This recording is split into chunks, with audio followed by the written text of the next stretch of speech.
Karon nga adlaw Webes Hulyo 2 tuig 2020. Ako ang inyong atag balita, Action Dale Salazar. Una sa balita, una sa aksyon.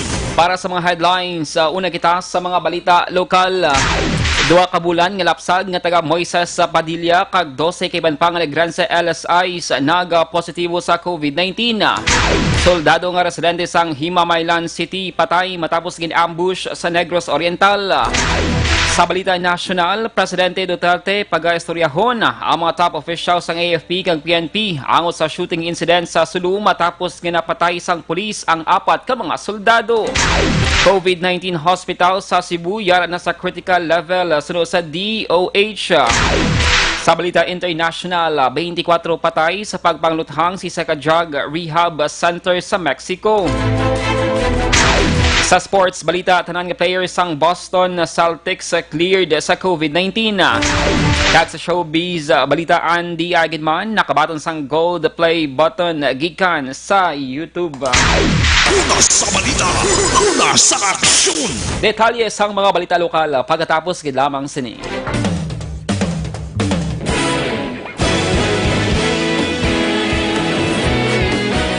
Naghakot sang pagpasidungog ang mga katapo programa kag drama sang DYEZ Action Radyo Bacolod sa Tingog kag Handurawan Awards 2020 sang KBP Negros Occidental Chapter. Ladies and gentlemen, our icon of radio in Negros Occidental this year goes to Eduardo de la Fuente. Badayon Action Radio, Bacolod Saludo. Himpasidunggan bilang icon of radio si Eduardo de la Fuente, Anchorman of the Year Art Tayhupoy, Reporter of the Year Brian Morden, News Presenter of the Year Boy Duran, Special Awards for Administrative Nani Kirao, Best Radio Drama ang Timbangan sang Katarungan, Best News Program for AM Aksyon Balita Banat Dulid ni Aksyon Rex Cantong kag Best Entertainment Program for AM This Is My Life ni Tita Wilma Sugaton. Madamo gid ni salamat mga ka-aksyon sa inyo palagi na pagpamati. Una sa balita, una sa aksyon. Una sa balita, una sa aksyon. Una sa balita, una sa aksyon. Una sa balita, una sa aksyon. Una sa balita, una sa aksyon. Una sa balita, una sa aksyon. Una sa balita, una sa aksyon. Una sa balita, una sa aksyon. Una sa balita, una sa aksyon. Una sa balita, una sa aksyon. Sa Bacolod. Aksyon Radio.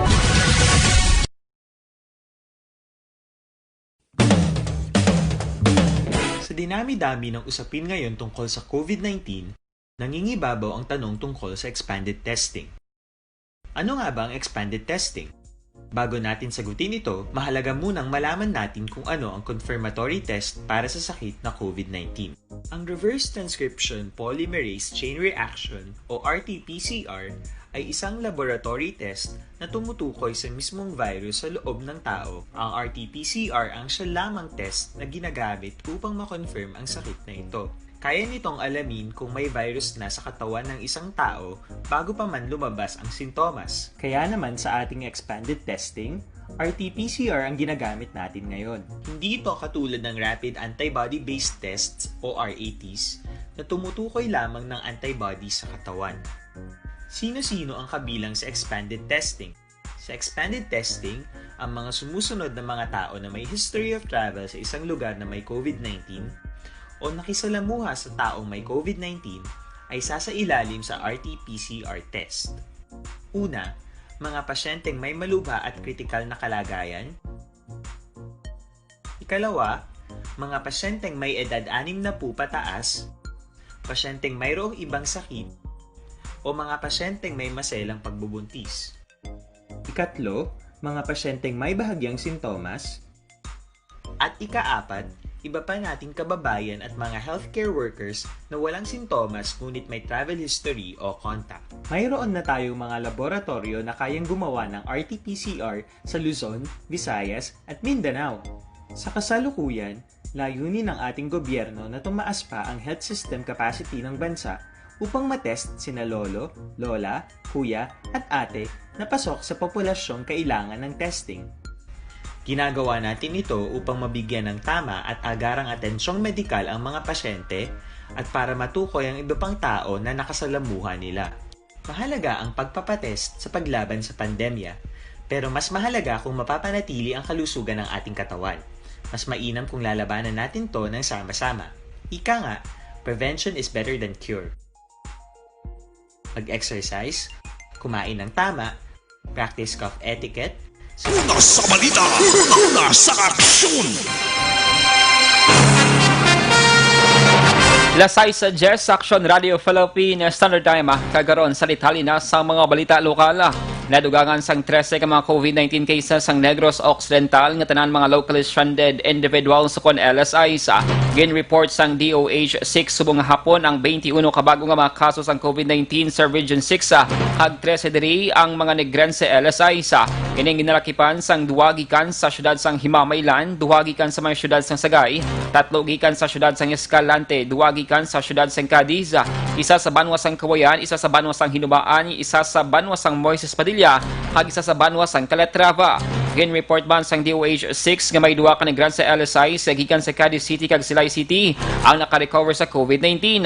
May 3 naman ka Bacolodnon LSI ang naka-recover sa masakit kag 4 ka Bacolodnon OFWs. Sa kabugusan ng Region 6 sa may 353 ka mga COVID-19 cases. 194 ang aktibo nga mga kaso, 148 naka-recover kag nagapabilin sa 11 ang napatay. Samtang 2 ka bulan nga lapsag nga lalaki nga gikan sa Banwa sang Moises Padilla ang pinakabata nga COVID-19 patient diri sa may Negros Occidental. Ang pasyente ang locally stranded individual kon LSI kakabahin sa 13 ka mga bago nga COVID-19 cases sang probinsya.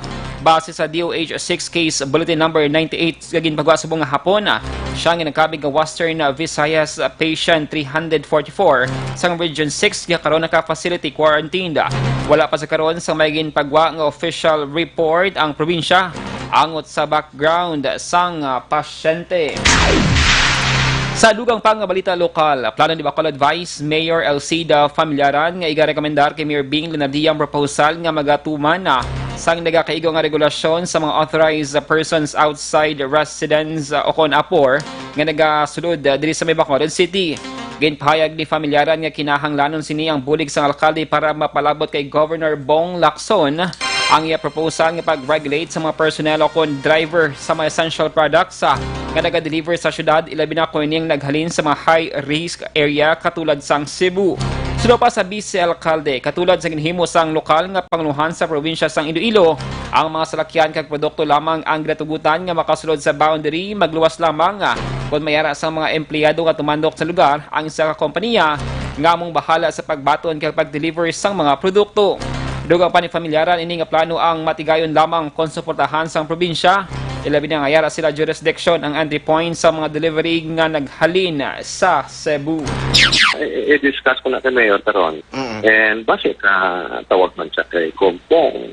Pero kung ginhimo ko nila, pwede ka namin mahimo para safe pa. Sa pagmiro, ito ganay daw mas ligta okay pa. Kaya hindi pa sila high risk to katama mo.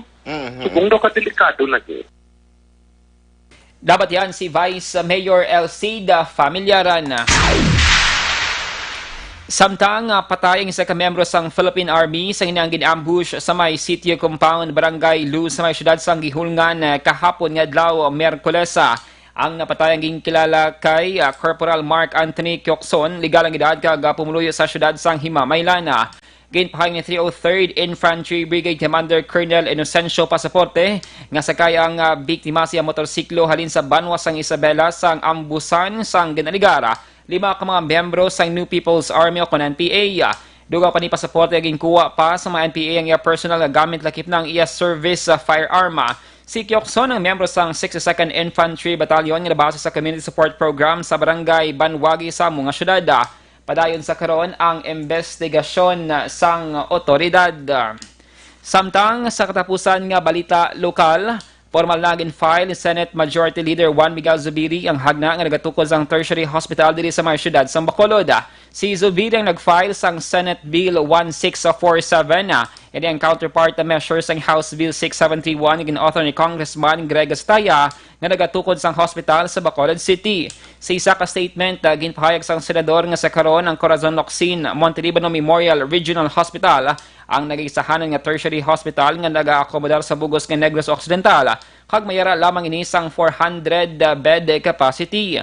Ginpahayag man ni Zubiri nga isa ka COVID-19 survivor.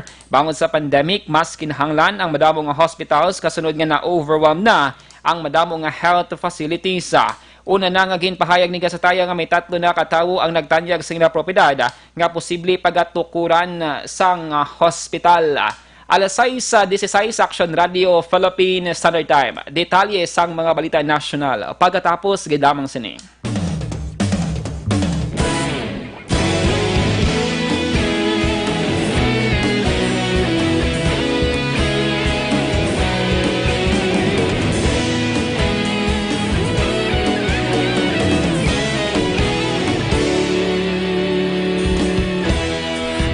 Pasimbanwa, mapugaw nga hangin nagadapyan na.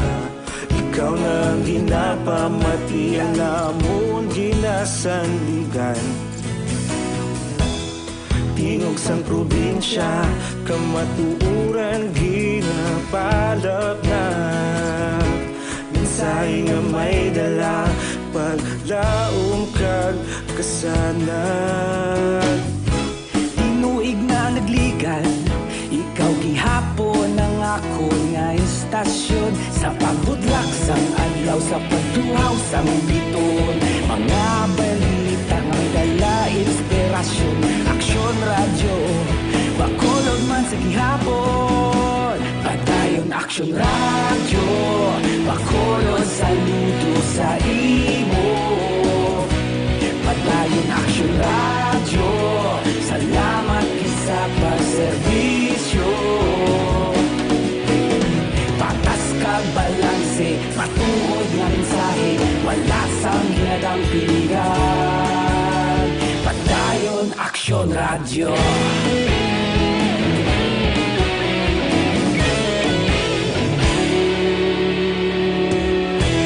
Magkulong nun kag Negrosanon, inyong pamatian.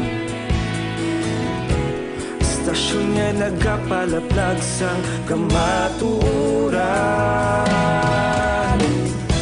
Mabakod nga prinsipyo, reporter handa sa serbisyo.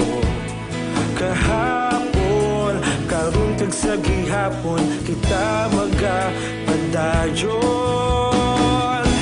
Tinuig na nagligan, ikaw gihapon ang ako nga istasyon. Sa pagbutlak sang adlaw, sa pagtuhaw sang bituon.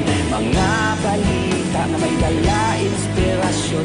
Aksyon radyo, bakolon man sa gihapon. Padayon aksyon radyo, bakolon saludo sa imo. Padayon aksyon radyo, salamat sa pagserbisyo. Patas kag balanse, matuod na mensahe, wala sang ginadang piligan. Padayon aksyon radyo. Una sa balita, una sa aksyon, sa Bacolod Aksyon Radio. Una sa balita, una sa aksyon, sa Bacolod Aksyon Radio. Kita ulog na ngay, sa bisan anong kahintangan. Responsable ang pagbalita, pagdayon na ipalak na. Malasig pero sigurado, aksyon na may dalang pagpalanggan.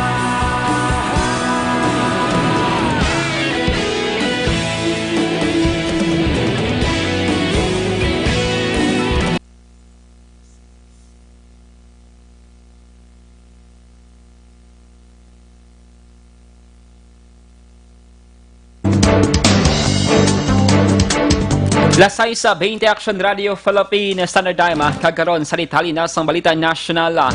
Natala na ang istoryahon ni Presidente Rodrigo Duterte ang mga matagas nga opisyal sa PNP kag AFP subong nga semana matapos nga napatay sang pulis ang 4 ka mga soldado sa Hulo-Sulu.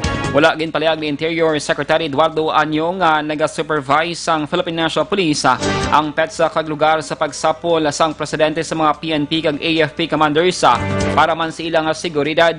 Suno kay Año, posible man nga istoryahon ni Duterte ang mga pulis nga imbulbado sa pagpatay sa mga soldado. Una naging palayag ni Presidential Spokesman Harry Roque nga ginakasubo sang presidente ang natabo karon nga ginaimbestiga na sang National Bureau of Investigation. Ang PNP Internal Affairs Service ang nagapatigayon man sang separado nga investigasyon sa insidente. Samtang nagapabilin nga ginadalian ng mga foreigners nga makasulod sa Pilipinas. Suno kay Presidential Spokesman Harry Roque, magadesisyon pa ang otoridad ang sa pilar nga tugutan nga makasulod ang foreign nationals para magtrabaho sa pungsod. Suno kay Roque, hindi anay pagtugutan ang sinuman nga dumuluong nga makasulod sa pungsod magluwas sa mga kasado sa Pilipino. Tinalikdan nga bulan ang gobyerno nagtukod sang Sub-Technical Working Group para magtuon kag solusyonan ang mga foreign nationals nga nagapangabay nga magsulod sa pungsod para magtrabaho. Sa karon ng mga returning Filipino citizens kag ila pamilya, Filipino migrant workers, permanent residents kag diplomats ang ginatugutan nga makasulod sa Pilipinas. Ang mga foreign nationals nga na-stranded naman diri sa pungsod ang pwede makabiya sa Pilipinas. Sa iban nga balita national, ginpahayag sa Department of Agriculture nga ginatutukan sa karon sa inahensya ang smuggling sa mga pork products sa gikan sa China para malikawan ang pagsulod sang bago nga swine flu sa pungsod. Ginpahayag ni Agriculture Secretary William Dar nagapanawagan ini sa mga negosyo o naganegosyo sang ilegal nga hindi na pagdugangan pa ang problema sang pungsod. Sa ginpagawa nga pagtuon sing sa Journal sa Amerika, nadiskubrihan ang isa ka bagong klase sang swine flu sa China nga ginatawag nga G4 nga gikan sa H1N1 virus nga naging pandemic sa 2009. Sunod sa pagtuon, makalaton ang virus sa tawo kag may posibilidad nga magtugamay ni sang pandemya. Sa karon ginadilian ang pag-import sang baboy kag manok gikan sa China bangod sa African swine fever, avian flu kag iban pa nga masakit gikan sa sapat. Sa tapusan nga balita national, nagapangita sa karon sang pamaaging Department of Health para mabuligan ang mga hospital sa Cebu kasunod nga nalabot ng critical level sa tungasang padayon nga pagsaka sang COVID-19 cases sa lugar. Ginpahayag subong nga adlaw ni Health Undersecretary Maria Rosario Vergere, nalabot na sang Cebu ang critical level umpisa tinalikdan nga semana. Ginpatahag ni Vergere nga naglabot na sa masobra 80% occupancy sa mga isolation beds kag intensive care units sa mga hospital sa Cebu. Ginalantaw ni Vergere nga isa sa mga factor nga nagadugang sa problema bangod nga madjutay lamang ang tertiary level hospital sa Cebu kag kalabanan sa ilang mga hospital ang yara lamang sa level 1. Magluwas sa mga volunteered doctor to the barrios, suno kay Vergere ang DOH ang nakakuha naman sang specialist doctors gikan sa medical associations nga temporaryo nga magaserbisyo sa Cebu bilang infectious diseases consultants. Ang probinsya sang Cebu kag syudad sang Cebu ang lakip sa mga emerging COVID-19 hotspots sa Pilipinas bangod sa madamo nga COVID-19 cases sa lugar. Una sa balita, una sa aksyon. Lasay sa 23 Action Radio Philippine Standard Time. Ang detalye sa mga balita national, ginadulong sa inyo sang GTX 500. Sa imo pag-exercise, hindi gid magkalipat nga mag-detoxify. O gali ang pag-inom sang GTX 500 nga nagatino sa imo dugo nagasilhig sang mga impurities kag toxin sa imo atay. Ini man nagabulig panubo sa imo blood sugar bago sa organic compounds nga visin-charantin kag polypeptide. Gani sa may mga mataas nga kolesterol, mataas nga blood sugar bangod sang diabetes, mag DTX 500 capsule. Sa kada adlaw, ang produkto nga DTX 500 ang pwede na ma-order online kag ma-deliver sa inyo nga balay.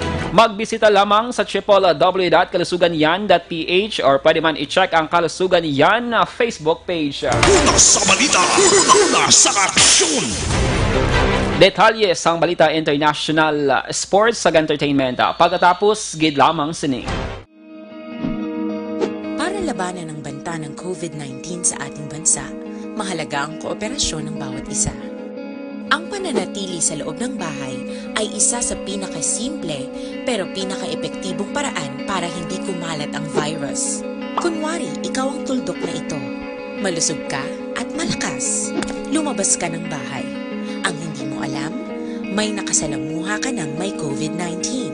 Tandaan, mahirap malaman kung sinong may virus, pero madali itong maipasa sa iba. Pwedeng naipasa na pala niya ang virus sa iyo nung umubo siya o bumahin. O baka naman ay nahawa na dahil humawa kayo sa parehong bagay na kontaminado. Ngayon ay mayroon ka na ring COVID-19. Isa ka ng carrier na makakahawa sa iba. Dahil maaaring ilang araw pa bago lumitaw ang sintomas na ubo, sipon, hirap sa paghinga at lagnat. Pwede ring wala kang nararamdamang sintomas, ngunit nakakahawa ka pa rin. Pag-uwi mo sa bahay, maaari mong mahawahan ang iyong pamilya. Kasama na rito ang lolo at lola mo o ang mga magulang mo na may edad. Sila ang may pinakamahina na depensa laban sa virus. Ang mga may sakit sa puso, diabetes, high blood, at iba pang pre-existing conditions at mga buntis, mahina ang panlaban sa COVID-19. Kapag na-infect ang taong mahina ang immune system, posibleng magkaroon siya ng malalang karamdaman at kailanganing dalhin sa ospital. Sa patuloy na paglabas ng bahay at pagpunta sa pampublikong lugar, tinatayang maaari kang makahawa ng 3 pang tao at sila makakahawa ng mas marami pang iba. 20% ng mga nahawa ay maaaring maospital at dadami ng dadami ito habang mas kumakalat pa ang virus. Bukod sa dumaraming COVID-19 patients, marami pang ibang may sakit ang nasa mga pagamutan. Ang mga pasyenteng malubhang-malubha na ang karamdaman, hindi na maaasikaso. Wala ring lugar para sa mga pasyenteng may ibang karamdaman. Kaya nating iwasan ang patuloy na pagkalat ng COVID-19 kung iisipin natin ang kapakanan ng iba. Kailangan nating isipin at kumilos na parang bitbit na natin ang virus para hindi ito kumalat pa sa iba. Sundin ang social distancing. At hanggat maaari, manatili sa loob ng bahay. Kung talagang kinakailangang lumabas, panatilihin ang 1 metrong layo sa ibang tao. Maging malinis din sa katawan at sa kapaligiran. Parating maghugas ng kamay gamit ang sabon at tubig. At i-disinfect ang mga bagay na madalas hinahawakan. Ang mahalaga, mapabagal natin ang pagkalat ng COVID-19. Para mas kakaunti ang mga kailangang magpa-ospital at mabawasan ang mga Pilipinong magkakasakit. Magiging epektibo lamang ito kung mananatili tayo sa bahay. Sundin ang social distancing. Isang maliit na sakripisyo para sa buhay ng kapwa nating Pilipino. Tulong-tulong tayo. Let's beat COVID-19. Sa dinami-dami ng usapin ngayon tungkol sa COVID-19, nangingibabaw ang tanong tungkol sa expanded testing. Ano nga ba ang expanded testing? Bago natin sagutin ito, mahalaga munang malaman natin kung ano ang confirmatory test para sa sakit na COVID-19. Ang reverse transcription polymerase chain reaction o RT-PCR ay isang laboratory test na tumutukoy sa mismong virus sa loob ng tao. Ang RT-PCR ang siya lamang test na ginagamit upang makonfirm ang sakit na ito. Kaya nitong alamin kung may virus na sa katawan ng isang tao bago pa man lumabas ang sintomas. Kaya naman sa ating expanded testing, RT-PCR ang ginagamit natin ngayon. Hindi ito katulad ng rapid antibody-based tests o RATs na tumutukoy lamang ng antibodies sa katawan. Sino-sino ang kabilang sa expanded testing? Sa expanded testing, ang mga sumusunod na mga tao na may history of travel sa isang lugar na may COVID-19 o nakisalamuha sa taong may COVID-19 ay sasailalim sa RT-PCR test. Una, mga pasyenteng may malubha at kritikal na kalagayan. Ikalawa, mga pasyenteng may edad 60 pataas, pasyenteng mayroong ibang sakit, o mga pasyenteng may maselang pagbubuntis.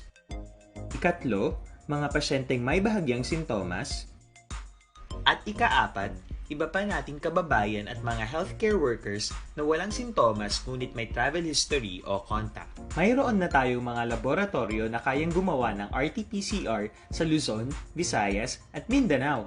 Sa kasalukuyan, layunin ng ating gobyerno na tumaas pa ang health system capacity ng bansa upang matest sina lolo, lola, kuya at ate na pasok sa populasyong kailangan ng Sa balita, una sa aksyon! Lasay si Media Action Radio Philippines Standard Time kagaron sa detalye na sa balita international. Patay ang 24 ka mga tao matapos ang pag-atake sa mga armadong lalaki sa isa ka drug rehabilitation na facility sa may Central Mexican City sa Irapuato, Mexico. Sa report, wala labot sa 24 nga napatay, 7 pang napilasan sa pagpangluthang, ag 3 diri ang kritikal. Sadtong Hunyo 6, naglambot sa 10 napatay matapos ang pagpangluthang man sa mga armadong lalaki sa amuman nga rehabilitation center. Ginpahag ng Attorney General Carlos Zamaripa, nag-deploy na sila sang specialized team nga mag-imbestiga sa krimena. Samtang nagapanawagan naman si Governor Diego Sinue sa federal kag state authorities ang joint effort para talakayon ang kalakasan. Una sa balita, una sa aksyon! Sa sports, balita, nag-umpisa ng Boston Celtics ang ilang mandatory workouts bilang preparasyon sa pag-restart sang season sa Orlando, Florida. Suno kay Coach Brad Stevens, wala sang player sa team nga naga-positibo sa COVID-19. Sa Hunyo 23, nag-umpisa ng ipaidalom sa testing ang mga players, coaches, kag staff.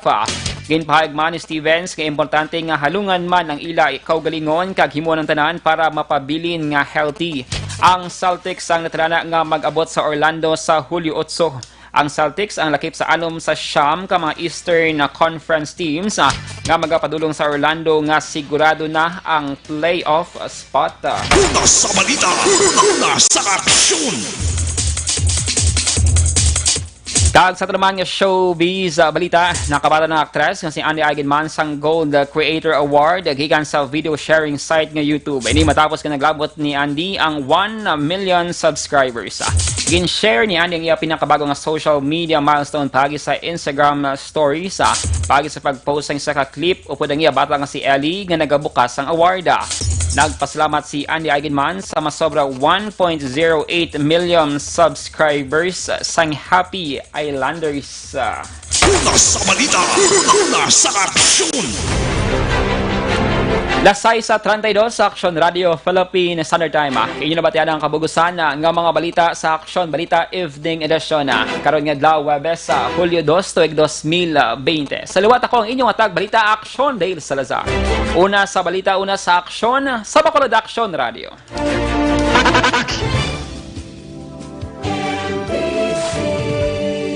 Manila Broadcasting Company. Sa balita, komentaryo, issue, serbisyo publiko. Aksyon Radio! Sa Bacolod, Aksyon Radio! Aksyon!